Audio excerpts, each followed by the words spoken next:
I've mentioned a number of players, and you know, it's proper to say that you do not work in isolation. Absolutely. I mean, in achieving your mandate.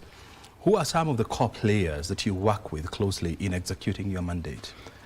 So all those that we have highlighted, Brian, then become some of our critical stakeholders. Because, for instance, even us, when we go to accredit, we accredit against a standard.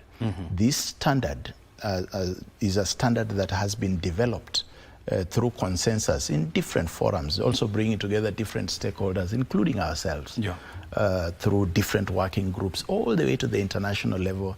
Then it's validated, then it becomes an international standard.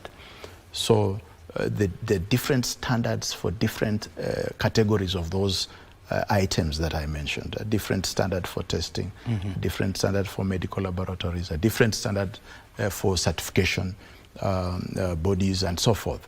So we have to play with those different stakeholders.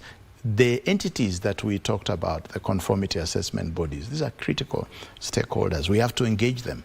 We have to share with them the importance of accreditation in ensuring that quality is realized. The other key player that we really engage are regulators, because the regulator wants to ensure that the industry they regulate is operating within the agreed rules and regulations. But then what we go in there and tell the regulator is, look, we can enhance your regulatory work by introducing accreditation. And world over, accreditation is really strengthening the role of regulators, because in there and then, for example, in our case, we have worked with WASREB, that is Water Services Regulatory Board, and said, you regulate and give operating licenses to water service providers. And these water services providers, why you're regulating is because you want them to supply quality water. But how do you check and confirm that they have the competence to even undertake the necessary tests that confirm the water is of good quality? So we come in there and say, if we accredit the laboratories that test this water, we can give you the comfort that this water company has the competence to test the water that it then eventually supplies to the final consumer, and therefore enhancing your quality. Let me give you another quick example. The Kenya National Highways Authority operates weighbridges across the country. And what they have then said is that, look, we can outsource this to different players.